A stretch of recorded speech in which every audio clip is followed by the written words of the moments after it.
Assalamualaikum warahmatullahi wabarakatuh.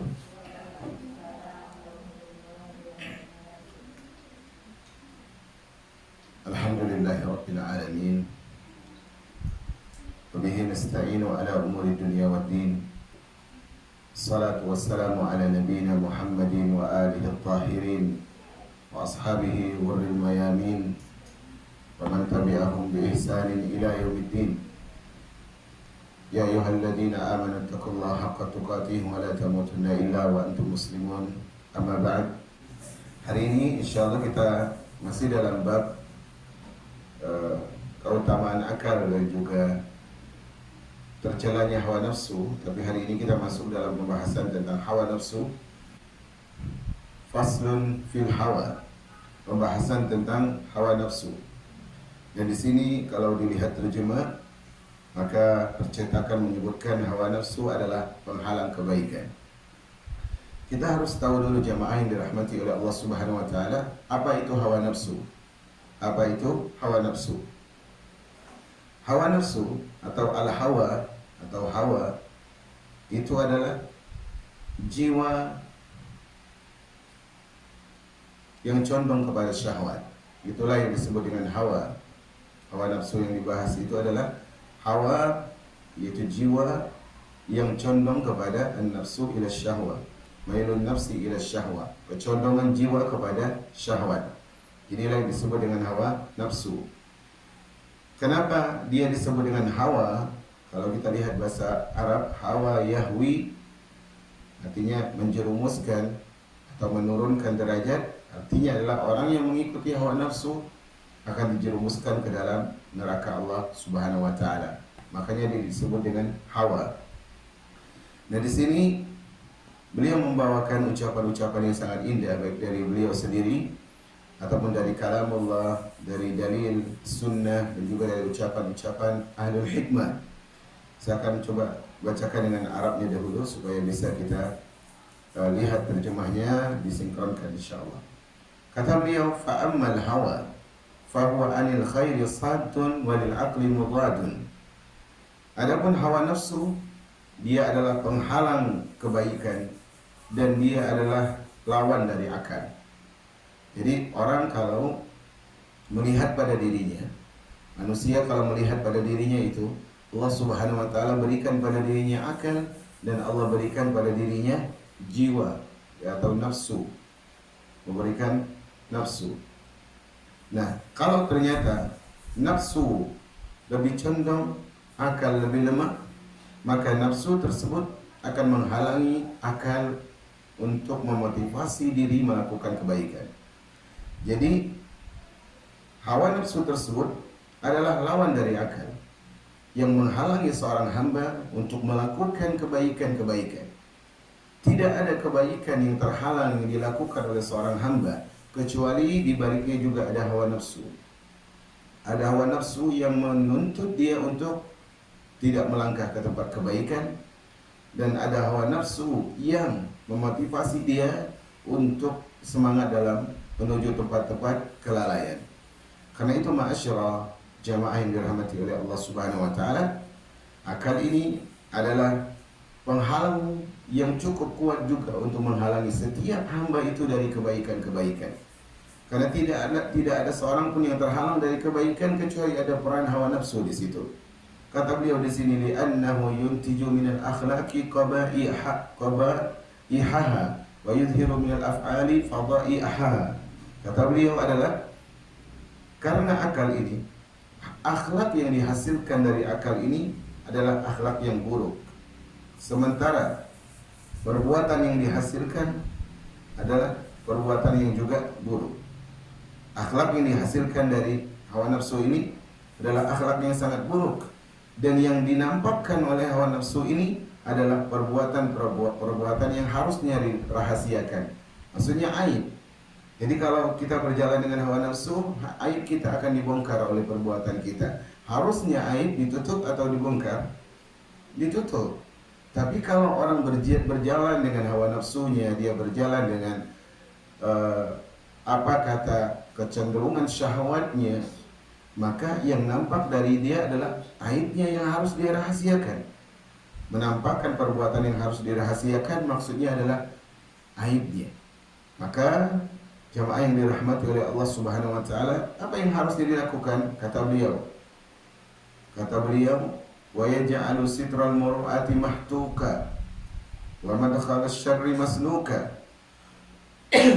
Kalau kita lihat penjelasan beliau lebih lanjut di sini, hawa nafsu itu menjadikan penutup kewibawaan itu rusak dan akses keburukan itu terbuka. Itu dengan adanya hawa nafsu yang diikuti oleh seorang hamba, si fulana mengikuti hawa nafsunya, lambat laun tabir wibawanya itu akan rusak. Tidak sedikit orang yang dulu punya kehormatan, tidak sedikit orang yang dulu dipuja dan dipuji, namun karena dia adalah orang yang berturutkan hawa nafsu, maka Allah Subhanahu wa taala rusak sitar pandangan baik manusia itu. Dan akhirnya apa? Dia masuk ke dalam tempat-tempat, akses-akses perbuatan-perbuatan yang semuanya menawarkan keburukan. Apa yang harus dilakukan?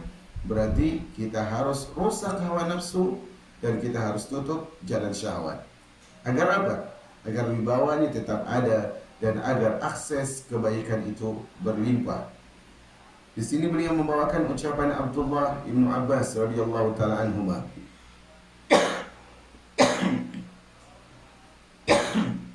Kata Abdullah ibnu Abbas, ucapan yang sangat indah.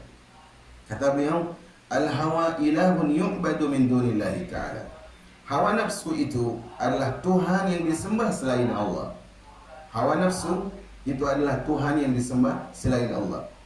Jadi bahasa umumnya para ulama, semua orang yang mengikuti hawa nafsu dia musyrik secara bahasa. Semua orang yang mengikuti hawa nafsu dia musyrik secara bahasa. Artinya dia telah mensekutukan Allah, menduakan Allah dengan hawa nafsunya. Maka menduakan itu disebut dengan menjadikan sekutu, syirik. Allah Subhanahu wa taala berfirman dalam surah Al-Jasiyah ayat 23, "Afara'aita man ittakhadha ilahahu hawa?" Maka pernahkah engkau melihat wahai Rasul? Dan ini juga berlaku untuk kita semua. Pernahkah kalian melihat orang-orang yang menjadikan hawa nafsunya sebagai Tuhannya? Di sini Allah sebutkan orang itu yang ngikutin hawa nafsu disebut menjadikan hawa nafsu sebagai Tuhan. Maka ini sebuah hal yang harus kita waspadai. Karena itu dalam ayat yang lain misalnya, ketika Allah berfirman dengan ayat yang serupa, surah Al-Furqan ayat 43, Allah mengatakan, "Afara'aita man ittakhadha ilahahu hawahu afa anta takunu alaihi wakila?" Wahai Rasul, tidakkah kau lihat itu orang yang mengikuti hawa nafsunya, apakah engkau akan menjadi penolongnya? Apakah Rasul akan menjadi penolong orang mengikuti hawa nafsu? Allah tidak. Demi Allah tidak. Rasul tidak akan sama sekali menolong orang yang mengikuti hawa nafsu. Siapapun dari umatnya, dari kaum muslimin yang panduannya adalah hawa nafsunya, maka Rasul alaihi salatu wassalam tak akan mampu untuk menolongnya. Makanya Al-Imam Ibnu Katsir ketika mengomentari ayat ini, beliau rahimahullah, dia mengatakan, Al-Imam Ibnu Katsir, "Mahmastahsana min syai'in wa ra'ahu hasanan fi nafsihi kana dinahu wa madhhabah." Siapapun yang beranggapan dengan hawa nafsunya bahwa ini baik, dia melihat keburukan itu dengan kebaikan, maka berarti dia telah menjadikan hawa nafsunya sebagai apa? Sebagai agamanya dan sebagai madhabnya. Karena itu tolak ukur kebenaran, tolak ukur keselamatan, tolak ukur sebuah kebaikan sama sekali tidak ada dalam hawa nafsu.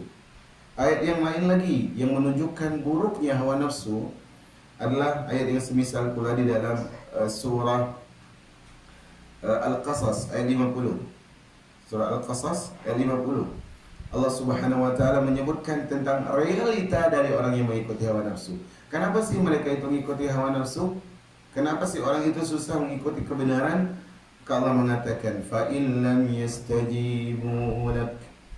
Kalau mereka itu tidak mau ikut syariatmu wahai Muhammad, fa'lam annama yattabi'una ahwa'ahum. Ketahuilah, Kalau mereka nggak mau ikut engkau, itu berarti karena mereka mengikuti hawa nafsu mereka. Berarti ini jelas ya, siapapun yang tidak mau ikuti jalan Rasul berarti ikut siapa? Hawa nafsu. Ini jawabannya. Akibatnya apa? Allah Subhanahu wa taala melanjutkan, "Wa man adalla mimman ittaba'a hawahu bighairi hudan min Allah." Siapakah yang lebih sesat? Siapakah yang lebih salah jalannya daripada orang yang mengikuti hawa nafsunya tanpa petunjuk dari Allah? Innallaha la yahdil qaumadz zalimin. Allah enggak kasih hidayah, enggak bakalan. Allah enggak bakalan kasih hidayah kepada orang-orang yang zalim. Bahaya nih. Alhamdulillah saat ini Allah berikan kita hidayah. Allah berikan petunjuk, Allah berikan bimbingan. Tapi yakinlah dan yakinlah saudari-saudariku yang dirahmati oleh Allah, bahwasanya Allah pasti akan mencabut hidayah tersebut kalau kita sudah mulai berpikir mengikuti hawa nafsu. Di tengah-tengah kita, di antara teman-teman hijrah kita, di antara muslimin dan di antara muslimat, lebih banyak lagi orang-orang yang memperturutkan hawa nafsunya dengan mudah, kemudian dia merubah. Misalnya, dia merubah cadarnya, berubah jadi masker. Kemudian jilbabnya yang panjang naik sedikit, pakai gamis berubah menjadi pakai kaos.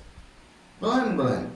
Ingat, kalau kita sudah mulai berpikir tuh untuk keluar pelan-pelan, khawatir pintunya terkunci. Allah tidak akan memberikan petunjuk kepada orang-orang yang bermain-main dengan petunjuk. Makanya ma'asyiral ummah yang dirahmati oleh Allah Subhanahu wa taala, orang yang punya hutang, dia tahu dengan ngajinya dia, dengan belajarnya dia, dengan terus dia mengasah ilmu majelis demi majelis. Kemudian apa? Kemudian dia mengalami hijrah itu ternyata sulit. Rezeki sempit. Semua jalan seperti terhimpit. Semua jawaban orang-orang yang diminta tolong semuanya nyelkit. Akhirnya dia berpikir untuk datang ke bank.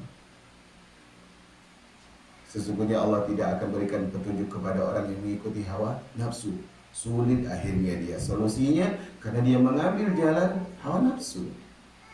Pelan-pelan dulu saf depan di majelis ilmu. Dulu asal ada majelis ilmu luar biasa, gemanya luar biasa. Tetapi pelan-pelan mundur. Kemudian pelan-pelan tidak terlihat. Hilang dari kajian rutin, masih ada di daurah. Kemudian ternyata di daurah pun tidak terlihat. Ingat, Allah Subhanahu wa taala tidak akan berikan hidayah kepada orang-orang seperti ini. Kalaupun dia menganggap dengan pakaiannya itu dia masih dalam hidayah, maka Allah akan minta dia untuk berhujjah mulai dengan pakaian, dengan perubahan fisik, karena itu tidak cukup. Maka ingat, bahaya di antara bahaya mengikuti hawa nafsu adalah Allah tidak akan berikan petunjuk. Bahkan bisa jadi Allah ambil petunjuknya. Ma'asyiral muslimat yang dirahmati oleh Allah Subhanahu wa taala. Ini buruknya hawa nafsu. Kemudian beliau membawakan ucapan Ikrimah ketika mentafsirkan salah satu dari firman Allah Subhanahu wa taala. Surah Al-Hadid pada ayat ke-14 Allah mengatakan, saya bacakan dulu kemudian baru kita baca tafsir dari Ikrimah, seorang tabi'in. Beliau mengatakan tentang firman Allah dalam surah Al-Hadid ayat 14 afwan ya, 14. Allah mengatakan, "Walakinnakum fatantum anfusakum wa tarabbastum wartabtum wa gharratkumul amani hatta jaa amrullah wa gharrakum billahil gharur." Subhanallah. Ayat ini kalau dibaca dengan terjemahannya, kalau diresapi, memilukan, apalagi kalau dilanjut dengan ayat setelahnya. Kita lihat saja ayat ini. Allah mengatakan, "Walakinnakum fatantum anfusakum." Tetapi kalian telah menfitnah diri kalian. Kalian sendiri yang mencelakakan diri kalian. Dengan apa? Kata Ikrimah, yakni bisyahwat. Kalian fitnahkan diri kalian dengan mengikuti syahwat. Kalian celakakan diri kalian dengan mengikuti syahwat. Wa tarabbastum, dan kalian menunggu. Apa yang kalian tunggu? Bitaubah. Kalian menunggu untuk taubat. Maksiat jalan terus, taubat nanti dulu. Nah, ini bahayanya. Wartabtum, dan kalian meragukan janji Allah. Apa yang diragukan? Fi amrillah, janji-janji Allah, surga Allah, balasan Allah, dan seterusnya. Wa gharratkumul amani, dan kalian ditipu oleh angan-angan yang kosong. Apa tafsirnya kata Ikrimah? Yani bitaswib, kalian tertipu dengan nantilah, nantilah, nantilah, nantilah. Tunda terus kebaikannya. Hatta jaa amrullah, sampai datang urusan Allah. Apa itu? Al-maut. Tunda terus sampai maut datang. Wa gharrakum billahil gharur, dan kalian tertipu tentang Allah dengan tipu daya yang besar. Maksudnya apa? Syaitan, syaitan yang menipu kalian. Syaitan yang menipu kalian. Saya pernah bacakan belum kemarin surah Ibrahim? Di sini belum? Tentang khutbahnya iblis sudah belum? Sudah belum? Belum ya? Di dalam surah Ibrahim, seingat saya ayat 22, coba saya cek. Allah Subhanahu wa taala ini bercerita tentang orang-orang yang terpedaya dengan angan-angan syaitan, bagaimana kondisi mereka kelak pada hari kiamat. Betul, ayat 22. Allah mengatakan, wa qala syaitan, ini syaitan ini berkhutbah kelak pada hari kiamat. Dia akan berkhutbah di hadapan penduduk neraka, dan dia berkhutbah di atas mimbar dari api karena dia berada di neraka. Apa kata syaitan? Wa qala asy-syaitanu lamma qudiyal amr, dan syaitan berkata ketika semua urusan hisab telah dilakukan, ketika semua timbangan amal telah ditimbang, masing-masing sudah punya hak sendiri, masing-masing menuju tempat masing-masing. Penduduk surga ke surga, penduduk neraka ke neraka. Maka saat itu syaitan berkhutbah. Apa kata syaitan? Simak dengan saksama. Kata syaitan, Inna allaha wa'adakum wa'dal haqqi wa wa'adtukum fa akhlaftukum. Kata syaitan, sesungguhnya Allah telah berjanji kepada kalian, dan janji Allah itu pasti. Janji Allah itu pasti. Wa wa'adtukum fa akhlaftukum, dan aku berjanji tapi aku tipu kalian, aku PHP-in kalian. Ini kata siapa tadi? Syaitan. Subhanallah. Ini mukadimah yang sangat tidak enak, sangat tidak enak. Allah punya janji, janji Allah pasti, aku punya janji tapi aku ingkari. Apa kata syaitan selanjutnya? Wa ma kana li 'alaikum min sultan. Kata syaitan, andai kalian tahu ya, aku tuh nggak mampu untuk merubah kalian. Aku tuh nggak punya kekuatan untuk mempengaruhi kalian. Jadi syaitan tuh nggak bisa maksa kita maksiat, nggak bisa. Tapi kok manusia maksiat? Apa kata syaitan? Illa an da'autukum fastajabtum li. Tapi aku cuma berdakwah, kata syaitan. Aku cuma ajak, aku cuma goda. Kalian ngikut, kalian nurut, kalian manut, kalian patuh dengan semua yang aku ajak. Padahal aku nggak punya kekuatan untuk memaksa. Subhanallah. Maka penduduk neraka ini kan dia udah nggak bisa minta tolong sama Allah, nggak bisa minta tolong sama Rasul, nggak bisa minta tolong sama malaikat, nggak bisa minta tolong sama penduduk surga. Minta tolong jalan satu-satunya kepada siapa? Syaitan. Tapi syaitan bisa nolong? Tidak. Akhirnya mereka mencela syaitan. Apa kata syaitan? Fala talumuni walumu anfusakum. Udah, nggak usah kalian salahkan aku, nggak usah kalian jadikan aku sebagai alasan dosa kalian. Salahkan diri kalian sendiri. Aku cuma ajak, kalian ngikut. Aku cuma berdakwah, kalian nurut. Udah salahin diri sendiri, jangan salahkan diriku. Kata syaitan, ma ana bimusrikhikum wa ma antum bimusrikhi. Subhanallah, ini makin ngeri. Kata syaitan, aku nggak bisa bantu kalian, aku nggak bisa tolong kalian, aku nggak bisa berikan keselamatan buat kalian, dan kalian nggak bisa juga nolong aku. Allahu Akbar. Finishnya apa kata syaitan? Inni kafartu bima asyraktumuni min qabl. Hari ini kata syaitan, aku kasih sebuah keputusan, yaitu aku kufur dengan semua bentuk kesyirikan kalian. Aku ingkari semua kemaksiatan kalian. Bahwa kalian dulu ngikut aku nggak tanggung jawab. Apa kata Allah? Innadz zalimina lahum adzabun alim.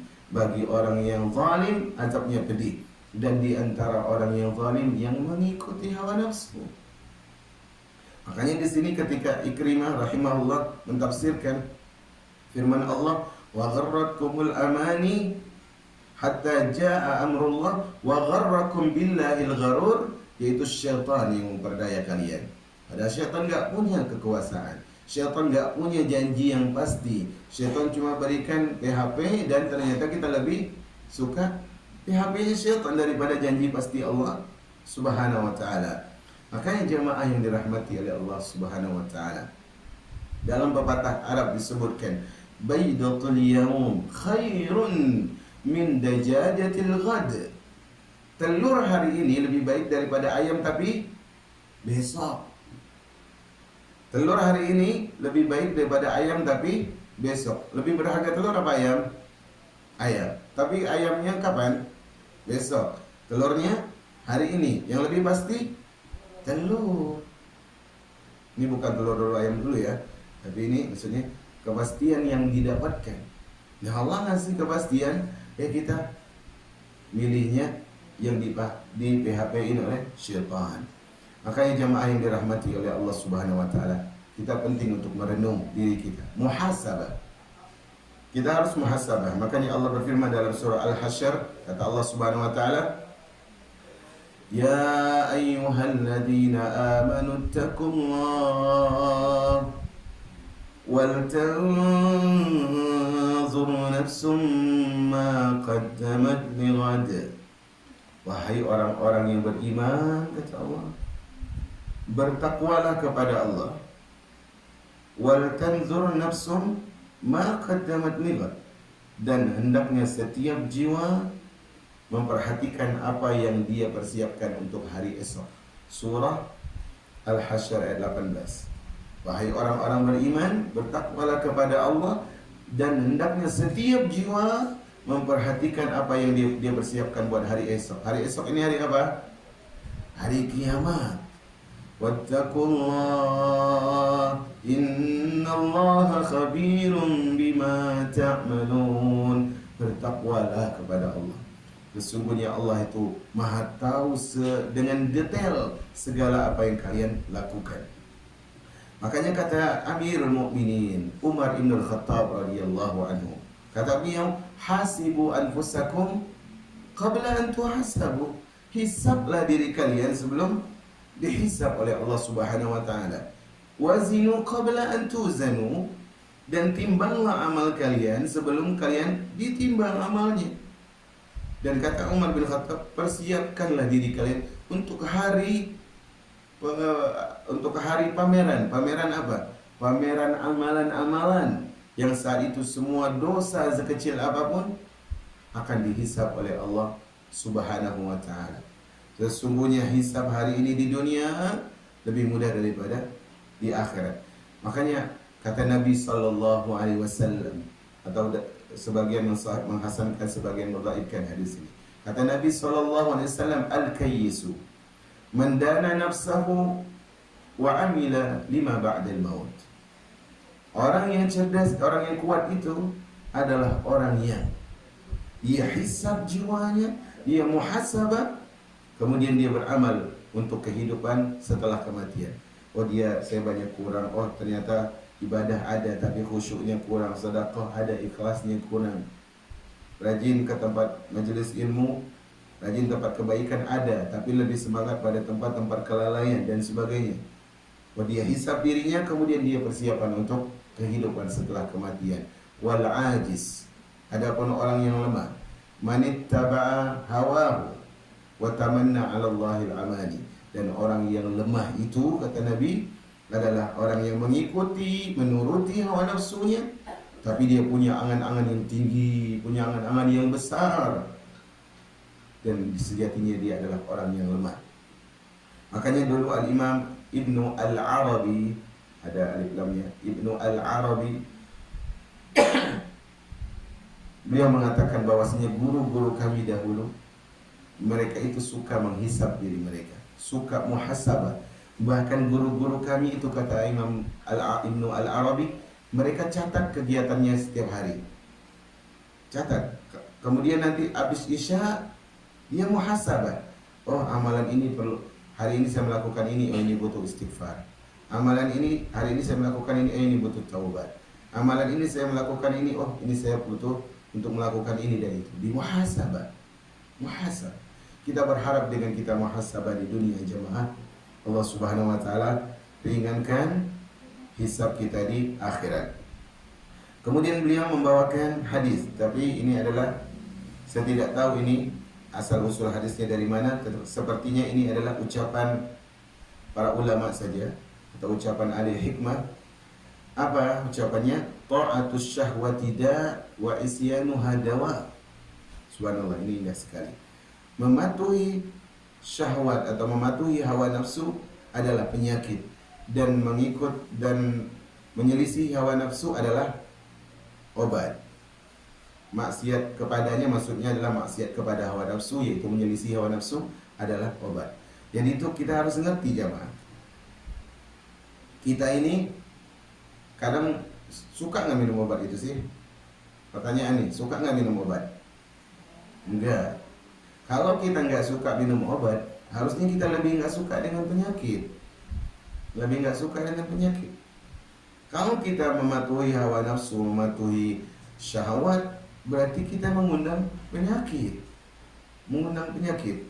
Maka kalau kita tidak mau menelan obat yang lebih pahit dan tidak mau merasakan sakit yang lebih menyakitkan, maka dari awal kita sudah ambil tindakan kehati-hatian. Carilah obat yang tidak perlu ditelan. Apa itu?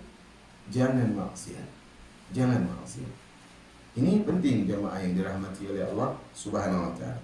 Karena terkadang kita tertipu dengan zahir dari maksiat. Ini sepertinya lezat, ini sepertinya nikmat, ini sepertinya memikat, namun ternyata maksiat. Kita benci dengan amal ketaatan, kita katakan meletihkan, kita katakan membosankan, kita katakan paling itu aja. Padahal itu taat kepada Allah Subhanahu wa taala. Maka kalau kita patuh kepada hawa nafsu, berarti kita meminta penyakit, kita meminta siksa, kita meminta azab. Tapi kalau kita ingin jiwa kita penuh penawarnya, hati kita penuh obatnya, maka janganlah mengikuti hawa nafsu.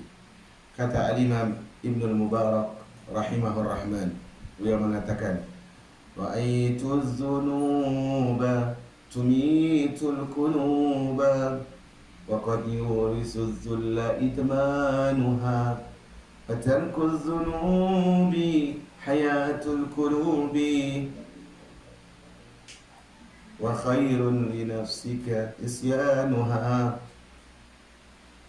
Ra'aitu dzunuba tumitul quluba wa qad yurisu dzulla idmanuha. Kata beliau, aku melihat dosa, berbuat dosa itu bisa mematikan hati. Dan sering-sering buat dosa menjadikan seorang hamba itu hina di hadapan Allah Subhanahu wa taala, bahkan di hadapan manusia. Jadi gimana dong? Wa tarkuz dzunubi hayatul qulubi. Dan kata beliau, meninggalkan dosa itu menghidupkan hati. Menghidupkan hati. Dan sebaik-baik yang harus engkau lakukan adalah apa? Meninggalkan dosa. Allahu akbar. Di sini jamaah yang dirahmati oleh Allah Subhanahu wa taala, nasihat yang beliau sampaikan luar biasa, Al-Imam Ibnu Mubarak. Kemudian apa kata beliau?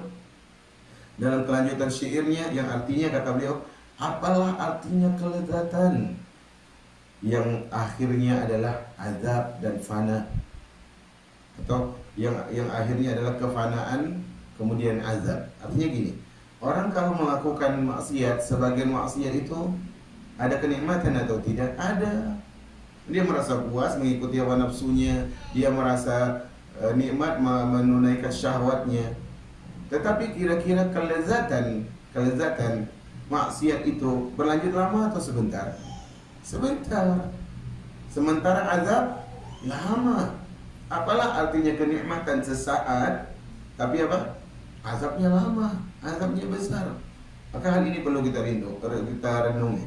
Kalau kita orang yang cerdas, sebagaimana pembahasan tentang akal di 3 pertemuan sebelumnya, kalau kita orang cerdas, harusnya kita memilih kebahagiaan yang lama atau kenikmatan sesaat.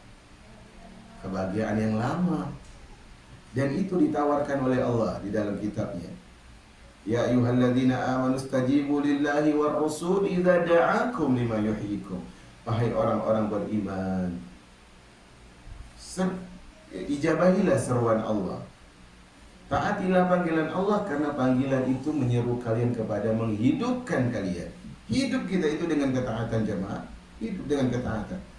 Sempitnya dada, sesaknya kalbu dan sebagainya, sedihnya jiwa, semua karena kita jauh dari ketaatan kepada Allah Subhanahu wa taala. Bayangkan dengan ingat Allah sesaat aja hati itu tenang. Bagaimana kalau kita sering ingat sama Allah, banyakin ingat sama Allah, banyakin baca Qur'annya. Ini kita subhanallah ya, qassarna fi haqqil Qur'an. Kita itu cuekin Al-Qur'an jemaah. Kita itu orang yang saat ini mencueki Al-Qur'an. Nabi berkata dalam Al-Furqan, Allah berfirman tentang ucapan nabinya dalam surah Al-Furqan, waqala ar-rasul inna qaumi ittakhadhu hadzal qur'ana mahjura. Dan Rasul berkata, ya Allah, wahai Rabbku, sesungguhnya umatku menjadikan Al-Quran sesuatu yang diacuh tak acuhkan. Sudah baca Al-Quran belum hari ini? Sudah baca Al-Quran belum tadi malam? Berapa banyak bacaan Al-Quran kita dibandingkan dengan bacaan chattingan-chattingan yang ada? Qassarna fi haqqil Quran. Kita meremehkan Al-Quran. Kalau surat cinta yang Allah kirim tuh 114 surat yang disebut dengan Al-Quran, di antara nama Al-Quran adalah Ar-Rahmah, kasih sayang. Kalau risalah kasih sayang, surat kasih sayang yang Allah turunkan, kita nggak peduli. Kasih sayang siapa yang ingin kita andalkan jemaah? Di sini Umar bin Al-Khattab berkata, kata Umar bin Khattab radhiyallahu anhu, ikda'u hadhihi nufus an syahwatiha. Cegahlah jiwa ini dari syahwatnya. Cegahlah jiwa ini dari syahwatnya. Kenapa? Fa inna talla'ah. Karena sesungguhnya jiwa tersebut cenderung kepada keburukan dan terus menuju keburukan. Tanzi'u ila syarri ghayah, dia selalu menuju keburukan. Inna hadzal haqq thaqilun mari. Perhatikan ucapan yang sangat indah dari Umar bin Khattab. Kata beliau, sesungguhnya kata Umar, kebenaran itu berat dan kebenaran itu pahit. Berat mikul kebenaran itu, pahit menelan kebenaran itu. Wa innal batil khafifun wabi. Kata beliau, dan kebatilan itu ringan dan mewabah. Maksudnya mewabah apa? Menghancurkan. Menghancurkan. Kebatilan itu ringan karena banyak penolong kebatilan. Jadi orang itu kalau dia bawa kesalahan, tapi kalau banyak yang benerin, berat nggak? Ringan. Walaupun yang dibawa itu salah, tapi kena banyak yang bela jadi ringan. Dan dia wabi, menghancurkan. Itulah realita dari kebatilan. Kemudian apa kata beliau? Wa tarkul khati'ati khairun min mu'alajati taubat. Meninggalkan kesalahan itu lebih baik daripada melaksanakan taubat. Taubat bagus enggak? Bagus. Baik, ketaatan. Tapi lebih bagus taubat atau lebih bagus sebelumnya tidak maksiat? Tidak maksiat dulu. Ada istilah dalam bahasa Arab itu disebut al-wiqayatu khairun minal ilaj. Mencegah lebih baik daripada mengobati. Mencegah lebih baik. Karena asal dari mencegah, kita nggak perlu tenaga keras, nggak perlu buang pikiran, nggak perlu ada kecapean, nggak perlu ngeluarin harta lebih banyak. Tapi kalau ngobatin itu lebih sulit, belum tentu sembuh. Sama orang yang taubat belum tentu langsung diterima oleh Allah Subhanahu wa taala. Mungkin dia mengurangi syarat-syaratnya, hak-hak dari taubat itu. Maka kata beliau, kata Umar bin Khattab, meninggalkan dosa jauh lebih baik daripada mengobati dengan taubat. Tapi kalau sudah terlanjur, ya obati dengan taubat. Kata beliau kemudian, warubba nazratin zara'at syahwah. Allahu akbar. Kata beliau, seringkali pandangan itu menanamkan syahwat. Ini bukan hanya pandangan pada lawan jenis ya. Misalnya ibu-ibu lewat mandang tas, muncul syahwat pengen beli. Lihat teman posting tempat bagus misalnya, muncul syahwat pengen ke situ. Subhanallah. Dan sebagainya, banyak macam. Ya, banyak macam. Dan kata beliau, warubba nazratin zarra'at syahwat. Dan betapa banyak pandangan tersebut menanamkan syahwat. Selanjutnya kata beliau, wasyahwati sa'atin awrasat husnan tawilan. Kalau tadi pandangan itu mewariskan syahwat, apa efeknya? Kata beliau, seringkali syahwat itu melahirkan kesedihan yang berpanjangan. Pasti kalau kita hari-hari itu banyak kesedihan, pasti ada faktornya jemaah. Salah satu faktornya penglihatan dan juga tentunya pendengaran. Kadang kalau kenapa kita sering sedih hidupnya? Karena kita sering dengar tentang aib orang. Jadi kita dengar aib orang, kesedihan itu diwariskan di mana? Hati kita. Kita lihat dosa, kepiluan itu ada dalam kalbu kita. Semuanya itu adalah takdir dari Allah Subhanahu wa taala yang sudah dimaktumkan di dalam sunnatullah. Yang telah dimaktumkan di dalam sunnatullah. Kemudian berkata Ali bin Abi Thalib, kita tutup dengan ucapan syair nanti insyaallah, tidak akan lama. Berkata Ali bin Abi Thalib radhiyallahu ta'ala anhu, kata Ali, akhafu alaikum isnatain. Aku takut kalian itu tertimpa dua perkara. Dalam riwayat lain mengatakan, inna akhwafa ma akhafu alaikum isnatain. Sesungguhnya yang paling aku takutkan dari yang aku takutkan untuk menimpa kalian adalah dua perkara. Kata Ali, pertama, ittiba'ul hawa, yaitu mengikuti hawa nafsu. Itu pembahasan kita. Yang kedua, watulul amal. Yang kedua adalah panjang angan-angan. Ini dua hal ini beriring ya. Kalau ikut hawa nafsu pasti panjang angan-angan. Kalau panjang angan-angan pasti ikut hawa nafsu. Kata beliau, dua hal ini mengikuti hawa nafsu, apa bahayanya? Fa inna tiba'al hawa yasuddu 'anil haq. Karena mengikuti hawa nafsu itu menghalangi dari kebenaran. Menghalangi kita dari kebenaran. Kita banyak benci kebenaran karena kita mengedepankan hawa nafsu. Banyak benci nasihat karena kita mengikuti hawa nafsu. Dan semua itu adalah hal yang buruk. Lantas apa mudarat dari panjang angan-angan? Wa tulul amali yunsil akhirah. Sedangkan panjangnya angan-angan melupakan kita dengan kehidupan akhirat.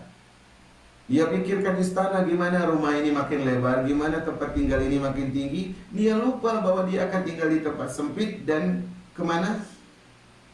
Ke dalam. Apa ini? Kuburan. Dia bangun ke atas, orang gali ke dalam. Dia melebar, orang bangunin sempit buat dia. Subhanallah. Kenapa bisa lupa dengan kematian ini? Panjang angan-angannya, panjang pikiran, nanti ini begini, nanti ini begini. Subhanallah.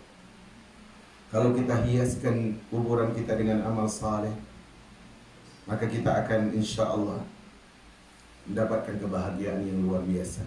Takkan pernah sama air mata yang hangat dengan air mata yang dingin. Takkan pernah sama air mata yang lahir karena kesedihan dan yang tumpah karena kebahagiaan. Maka kalau kita mau air matanya adalah air mata yang dingin, maka apa? Jangan ikuti hawa nafsu, jangan panjang angan-angan. Wa qala Asy-Sya'bi, dan berkata Imam Asy-Sya'bi, dia mengucapkan ucapan yang sangat indah. Kata beliau, innama sumiyal hawa li'annahu yahwi bi sahibihi. Hawa nafsu itu disebut dengan hawa itu dikarenakan dia merendahkan pelakunya. Direndahkan di mana? Di neraka Allah, di pandangan Allah, dan di hadapan manusia. Jadi pelaku maksiat itu nggak ada yang suka. Tapi ada nggak realitanya orang suka dengan pelaku maksiat? Ada. Kenapa mereka suka? Karena mereka juga pelaku maksiat. Nggak mungkin dong orang yang nggak minum khamar muji peminum khamar. Nggak mungkin. Kalau dibilang ente jago minumnya, berarti dia itu apa? Peminum juga. Dan ini pada umumnya. Maka hawa nafsu itu disebut dengan hawa nafsu dikarenakan apa? Dikarenakan dia merendahkan pelakunya bahkan sampai ke neraka Allah Subhanahu wa taala. Seorang Arab Badui berkata, ini bagus sekali. Kata Arab Badui, al-hawa hawanun walakin ghulita bi ismihi. Hawa nafsu itu, kata beliau, asalnya adalah dari kata, perhatikan bunyinya ya, perhatikan bunyinya, dengerin bunyinya. Dengerin bunyinya. Al-hawa, kata Arab Badui ini, al-hawa hawan, mirip enggak? Ada kesamaan huruf enggak? Ada. Al-hawa hawan. Hawa nafsu itu adalah kehinaan. Yang kedua tadi ada huruf apa? Nun. Kata beliau walakin wulita bismihi. Tetapi orang salah nyebutnya, maka nunnya jadi hilang. Itu kata Arab Badui. Artinya asalnya hawan, kehinaan. Kalau orang nggak dibuang nunnya, orang akan tahu bahwa hawa nafsu itu hina. Tapi karena nunnya hilang, jadi orang terkecoh. Itu maksudnya. Kita tutup dengan syair ini sangat indah dari seorang penyair yang mengatakan, innal hawana huwal hawa kulli basmuhu fa idza hawita faqad lakita hawanan. Allahu akbar. Sesungguhnya hawan itu adalah hawa nafsu. Artinya apa? Sesungguhnya kehinaan itu adalah hawa nafsu. Yang namanya tertukar. Jika engkau menuruti hawa nafsu, maka engkau akan hina. Ini yang beliau sampaikan dalam konteks bahasa. Belum lagi dalam konteks syariat. Tentunya siapa yang mengikuti hawa nafsu, dia semakin hina di hadapan Rabbuna Jalla fi'ula. Demikian ma'asyarul muslimat yang dirahmati oleh Allah Subhanahu wa taala, kurang lebih 40-an menit. Dan ini adalah pembahasan yang sangat menarik sejatinya, karena kita hidup membawa hawa nafsu kemanapun kita. Asalnya hawa nafsu sebagaimana disebutkan oleh Syekhul Islam Ibnu Taimiyah dan yang lainnya, asal dari hawa nafsu itu tidak tercela. Tapi kalau kita turuti baru menjadi tercela. Makanya Allah mengatakan qad aflaha man zakkaha wa qad khaba man dassaha. Telah beruntung orang yang mensucikan jiwanya dan merugilah orang yang mengotori jiwanya.